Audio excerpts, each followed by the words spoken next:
We're live. This is Rich Lieberman. It is, by golly, it's Wednesday. Can you believe that? Time is flying, and I'm here for a second consecutive day.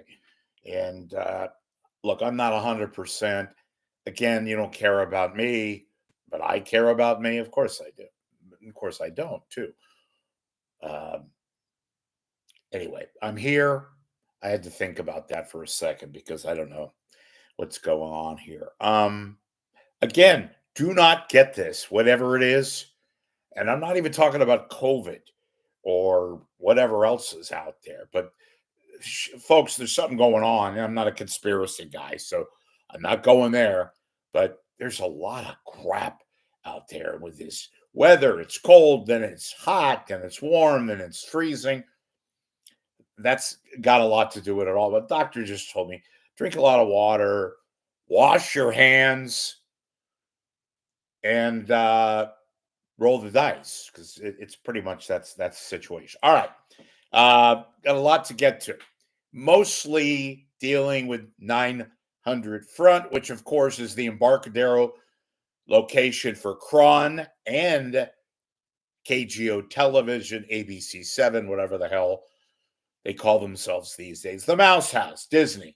So I wrote about this a long time ago. I don't think I broadcast about it, but it needs to be emphasized. You know, Dan Ashley, the mainstay, the main cog, the big kahuna, the big tuna fish at Channel 7, aka ABC 7, the O&O here in San Francisco, which houses Circle 7.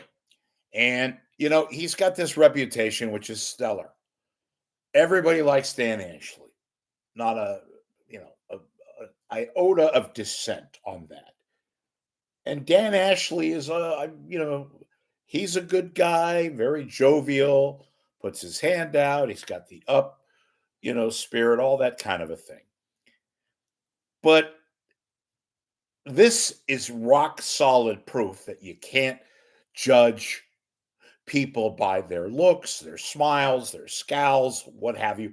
Could be polar opposite. So here's the real deal.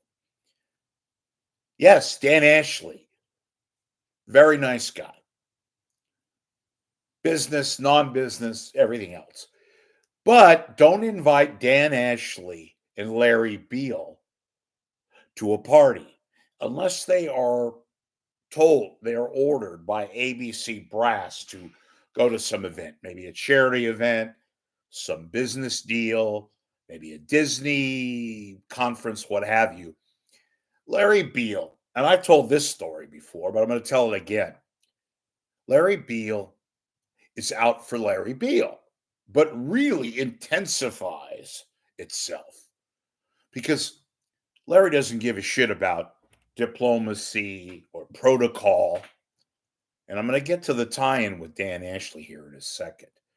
But the fact of the matter is, Larry Beil wants to be a number one news anchor, not a sports guy, which nobody cares about, and nobody really watches Channel 7 unless it's got the playoffs on with ABC, the NBA playoffs, which of course involve the Warriors, perhaps even this year, of course, and football every now and then with Monday Night Football. Other than that, nobody watches the sports. But Larry Beil wants to be the number one guy. Very much so. Well, the problem is Dan Ashley, even though he hasn't signed a long-term deal, Larry Beil wants Dan Ashley's gig. He's even gone to all the ABC people and the local people, the bigwigs, and said, look, when Dan Ashley finds a way to go or where to go, or you guys tell him to go somewhere, yada, yada, et cetera, et cetera, et cetera, I want that job. Well, Dan Ashley is not very pleased about that. Not that he has anything against Larry Beil wanting the number one gig. It's just that the way he does it, not so much what he wants, but the way he does it.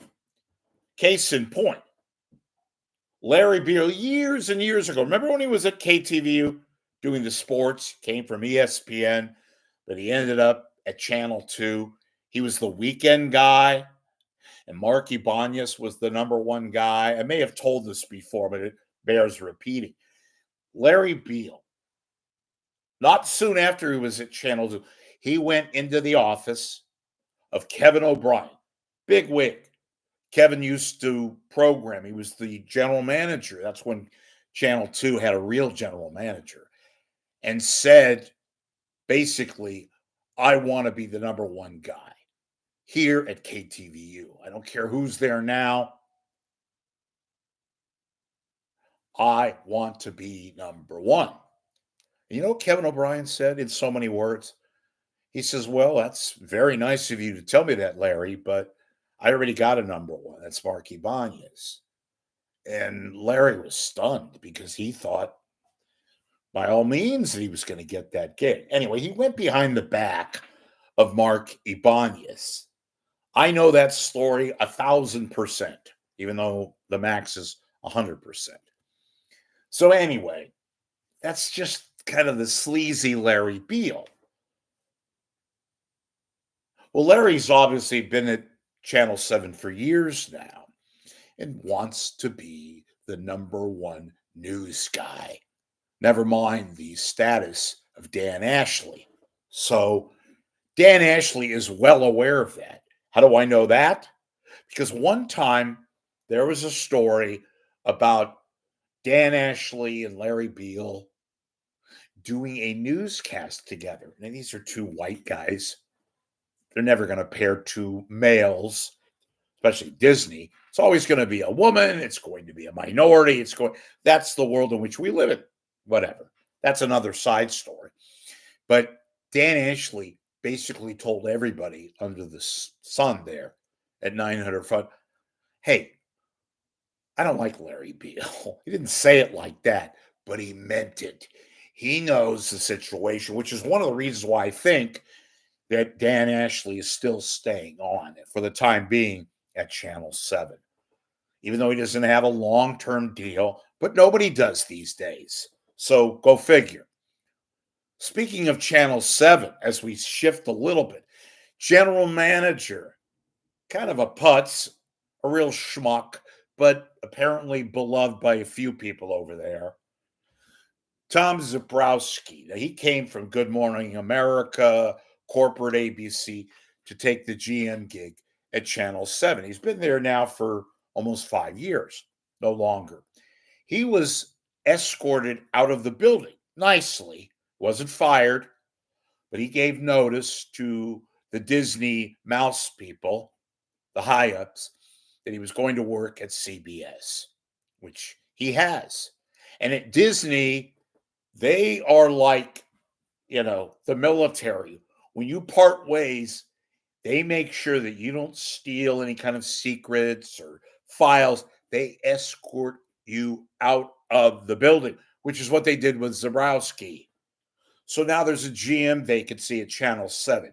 Who's going to get it? Well, I know good old AKA Tracy Watkowski Silva, AKA Trixie, the current news director, who rattles a lot of cages over there, but stays on because she knows a lot of people at ABC, and they know that she knows certain things and has pictures, so to speak, so they keep her on.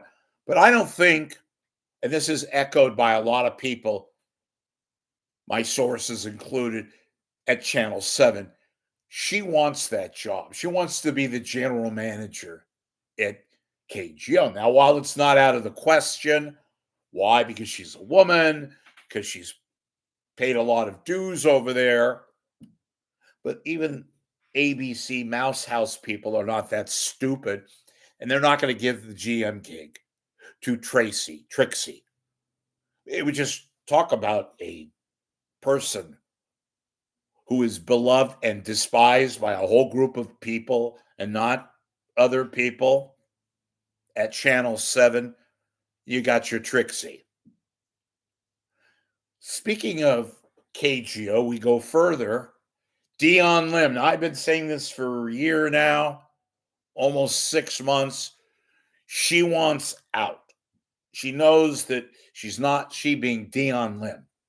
She interviewed up the street at KPIX, not for a KPIX gig, but that CBS streaming gig, the CBS News 24/7.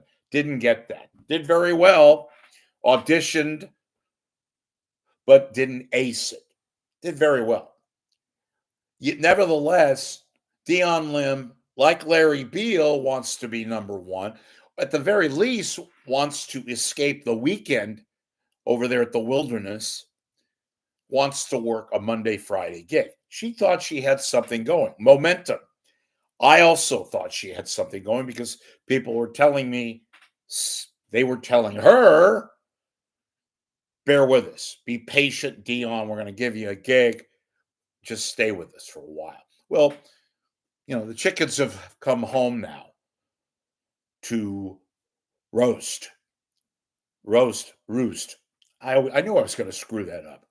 The chickens have come home to roost.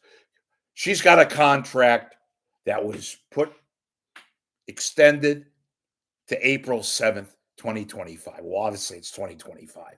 April 7th. We're now very, very close to April 7th. I think that she's going to move on. She can get pretty much any gig in Florida because she came from Florida. But she wants to be network. She wants, and with good feeling, she is powerful. She's a woman. She's Asian, which helps. All this Pacific Rim and China and all that stuff. That adds up to a really great demo. And even in these fractured times where people are not watching local news and, God, my hand, look at this. I don't want to, anyway, that was going to be a joke, which was not going to be funny. So back to Dion Lim. So April 7th is her comeuppance date. And excuse me, folks, I'm still getting over this hell. So I think she's gone. And it could be an ABC station, it could be LA, could be the ABC, not the streaming that they have, which is basically ABC News Now, but she worked there. She wants to be a Monday through Friday person. And they just don't have any slots there at Channel 7. So is something going to happen before April 7th? I think so. And I think somebody will ultimately, there's going to be a move and will contact me via source. And I hope to give you a more definitive deal, but just pay close attention to around April 7th, because that's the reality day for Dion Lim and her massive want to be working during the week and more of a prime time gig. And I don't know if Channel 7 has the wherewithal to pull anything off, especially now that they're looking for somebody as a GM. And by the way, when I said it's not going to be Trixie, I think they probably will go to another station. There is a rumor that they ABC people might divvy it up to two jobs basically for one gig, and that is a part-timer at KBC down in LA and here up north with KGO in San Francisco. Again, when I know something, you will know something. Trust me, it's just that's the way it is here. So we'll work on that. Some other things to talk about. I talked a couple of weeks ago about the Chronicle, and I said the Chronicle is now printing roughly 20,000 copies. 20,000. Some days less than that of their printed paper, the paper that nobody reads anymore. Not just the Chronicle, I'll be kind to everybody else, but most newspapers now, New York Times, Wall Street Journal, they are heavy duty on their websites, and they make money. The New York Times makes a shitload of money on their internet site because they're in the New York Times, but they've been able to develop a winning, profitable enterprise online. Most papers have not, but most papers are not the New York Times. Although I've given up reading it because I don't like their policy editorial with regards to the Middle East. That's another story. Anyway, most papers now have done away with the print edition, and they're now purely working on their internet editions. I mentioned the Wall Street Journal, the New York Times. Both of those publications make a lot of money, especially the Wall Street Journal, too. I said the Times is doing well. Wall Street Journal does very well with their internet edition, and they charge a good amount of money. So the subscribers who not only get the internet edition with their subscription, they also get the paper edition, but nobody's reading the paper. Anyway, back to the Chronicle. Chronicle is thin on a Saturday paper. It's like, you know, in the Sunday paper, which used to be there, like everybody else, it's thin and thin and thinner. But the Chronicle prints very few copies now, 20,000. And mind you, it might even be lower than that. I'm guesstimating based on information my way for the 9-county Bay Area. Remember those days? About 20 years ago, the Chronicle was the 10th largest paper in the country. They had 380,000 paid subscriptions. Now, I venture to guess it's under 10,000. And people don't buy the paper anymore on the street. When's the last time you saw somebody buying a newspaper? The racks are all gone. In order to get a printed paper these days, you have to be a subscriber, and you also have to go to a library or something like that. That's the status of present day newspapers, and particularly here in the Bay Area. Now, Hearst Corporation, which owns the Chronicle, I don't think they're going to give up right away, although they know their days are numbered because they just keep losing globs and globs of money. And and that's the problem too. I mentioned, when's the last time you saw somebody buying a paper? You can't. When's the last time you saw some hipster, Gen Y, Gen X, in a coffee shop or a cafe or a Starbucks reading a physical newspaper? You don't see it. It's kind of like foreign turf for good reason. We've just changed technology. So even though the Chronicle is a crappy paper, their online edition, they do make a little bit of money. That's what's saving them. The red burrito, what's the hot turkey sandwich cafe in the Mission news site, SF Gate, which is a joke, but whatever. Chronicles in deep doo-doo with regards to their printed paper. And again, not alone, even crappy papers and big papers like the LA Times, boy, how the mighty have fallen. They still have a print paper, not obviously the situation like it was years ago. Chicago Tribune, obviously New York Times still puts out a printed paper and is, vastly more numerically sound there, but they still don't make any money and they're losing money, is the New York Times. But they do make a lot of money with their internet edition. So that's the deal on that end. Some other little loose ends here that I'm meaning to talk about, but I haven't gotten to. Look, I gave about a B minus to a B grade to the CBS 24/7, CBS News. And now all of a sudden comes word that they've sort of flatlined. Now, they've only been on this for a few months now, well, more than that, with regards to this streaming. And it's basically people anchors standing up, giving the news, going from monitor to monitor. It's a technological wizardry show. And I liked it. It was obviously aimed at people who are in the click world, like we are these days, with the electronic situation as it is, with news that happens virtually second by second. It's that constant electronic gizmo, that whole deal.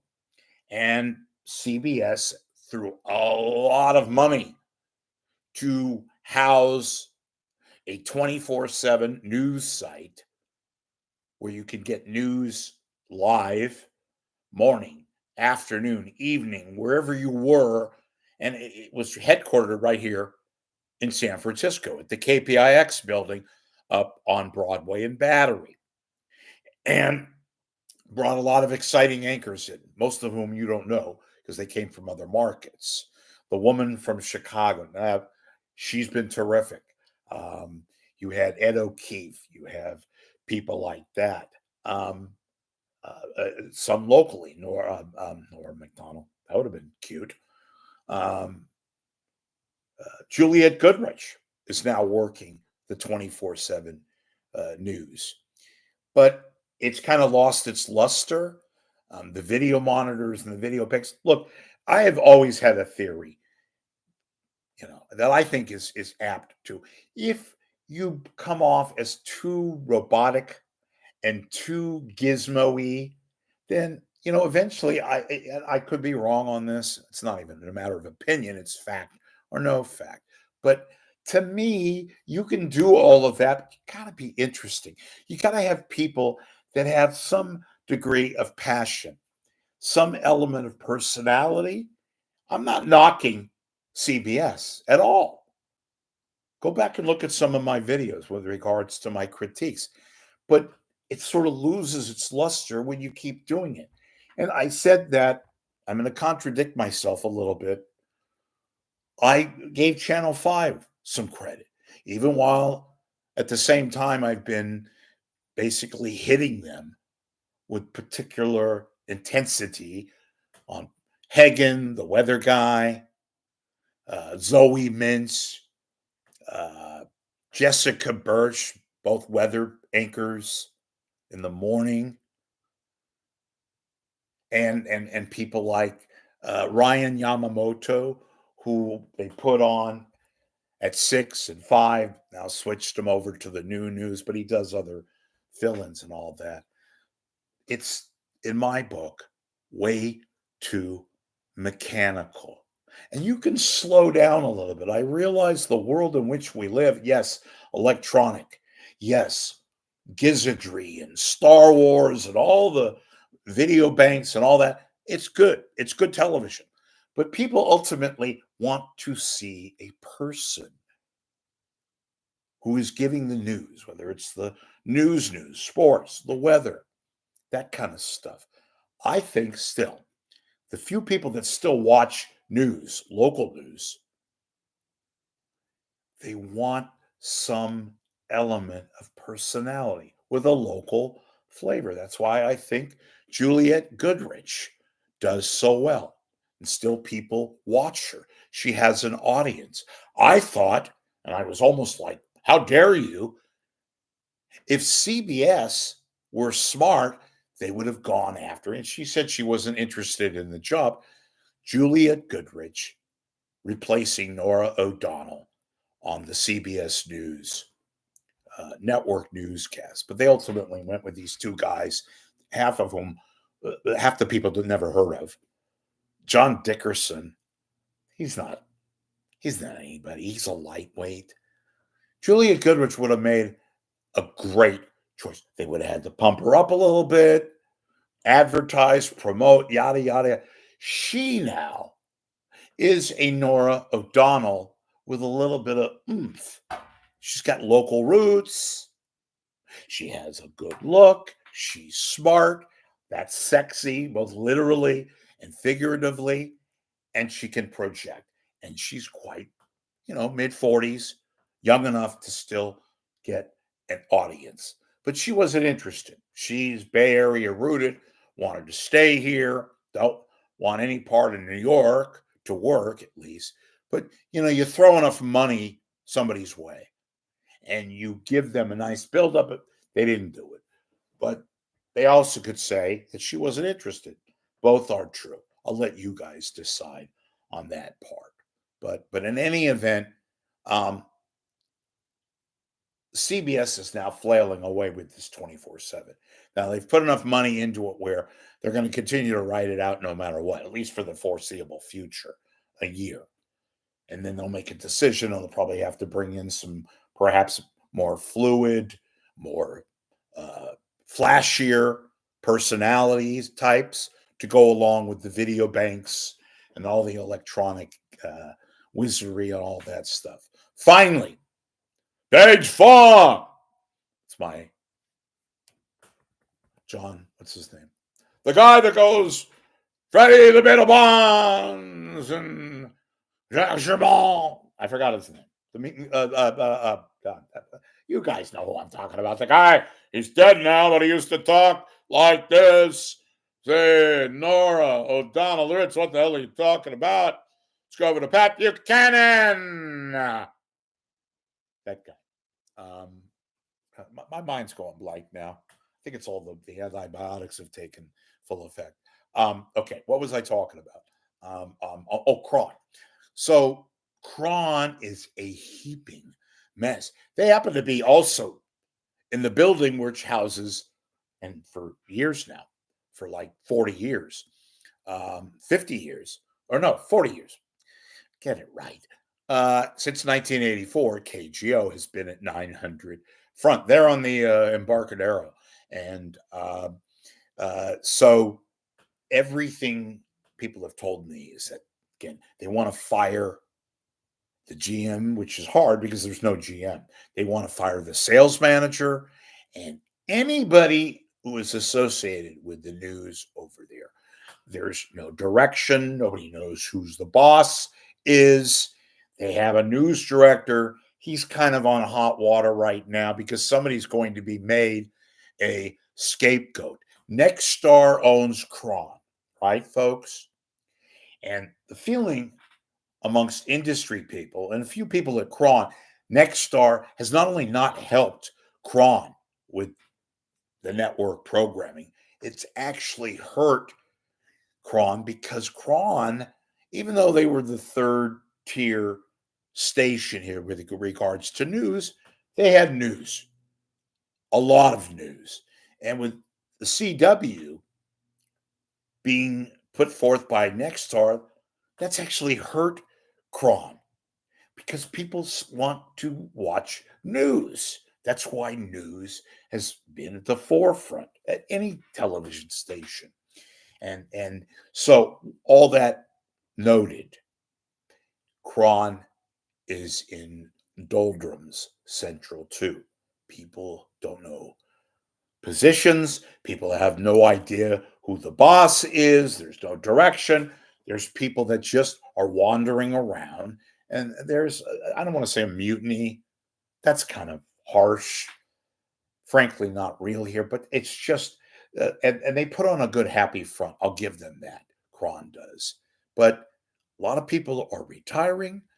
People that could stay on are wanting to get the hell out. And it's everywhere at KRON. And I'm told now it's the worst it has ever been.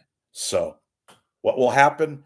You probably won't notice it yet because for the most part, all the news people, with the exception, of course, of Pam Moore, who's retired, a few others have gone. They got rid of Ken Wayne. But there's probably going to be more layoffs, and there's probably going to be a new news director any day now, any second now. Somebody has to pay the price. Somebody needs to be scapegoat. I'm not a big fan of this Palevsky guy who's their news director. But the problem is they don't have the money to pay a real news director. And this guy's not getting, cheese and crackers. He's getting about $150, anywhere from 150 to 175 grand. That sounds like a lot of money. But in San Francisco, as you all know, we repeat this a million times, can't live in this expensive city with that kind of money. So that is hard to find a new news director while paying that kind of money and the uncertainty of what Nexstar has done to KRON. And who are you going to get the job to?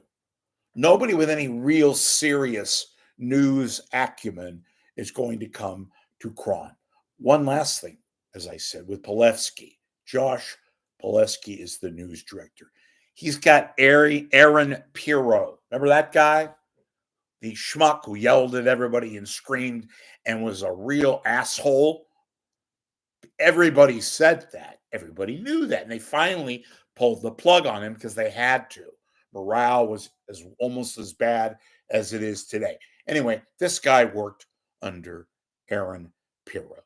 So he's got fingerprints. So while they'd love to get rid of him and also call it a day and find somebody fresh and new, that's easier said than done. Okay. We made it through a second day. Thank you all for responding both positively and negatively, because even though there's negativity, it means you're still watching. Spread the word. Tell all your friends and enemies about Rich Lieberman. I'm here pretty much every day when I'm not dealing with a virus that's not COVID, but is some kind of crappy thing going on out there that affects people, especially. So I will see you soon.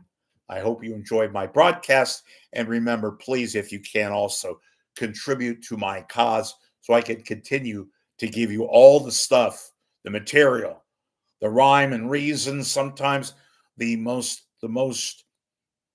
let's say, inconvenient truth that the corporations, the media companies like Disney, don't want you, the viewers, to know about, which is why you come for one of the many, many reasons here and watch my broadcast. Thanks for watching. We'll see you soon.